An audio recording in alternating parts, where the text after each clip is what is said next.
Isang pagpalang araw po sa ating lahat, and welcome po to our 365 daily devotion. At ngayong araw po, ang topic po natin po is, ano ang exegesis po?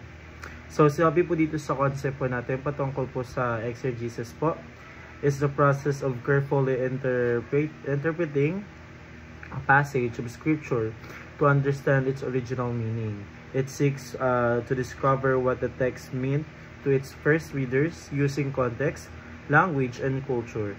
This is different from exegesis, which reads one's own ideas into the text. A good exegesis honors God by letting the Bible speak for itself through understanding leads to faithful living. So, yun po yung ating concept po. And now tayo po dumako po sa ating Bible reading.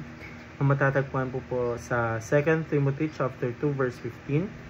Ito po ang sabi po sa English, "Do your best to present yourself to God as one approved, a worker who does not need to be ashamed and who correctly handles the word of truth." Ito naman po ang sabi sa Tagalog, "Sikapin mong maging kalugod-lugod sa paningin ng Diyos, isang manggagawang walang dapat ikahiya at tama ang paggamit ng salita ng katotohanan." So, yun po yung ating Bible reading po. And now tayo po dumako po sa ating teaching.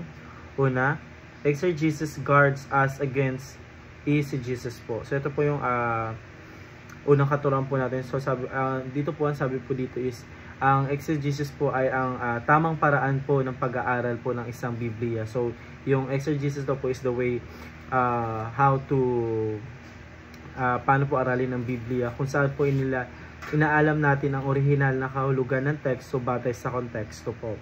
Sa konteksto, wika at layunin ng may akda po. So, sa kabilang banda, ang exegesis po ay nagbibigay ng sariling kahulugan po o opinion ng teksto na maaaring magresulta sa maling unawa sa madaling salita. So, pinoprotektahan tayo ng exegesis mula sa maling interpretasyon ng salita po ng Diyos po.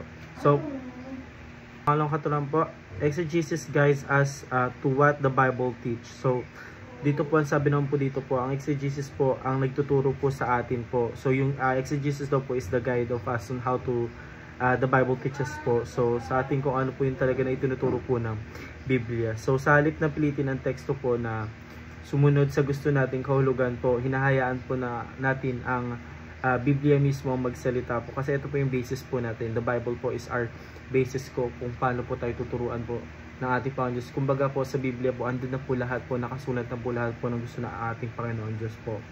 So, ito po dito po sa exegesis po, dahil dito po maunawaan natin po kung ano po yung tunay na mensahe po ng ating Panginoong Diyos.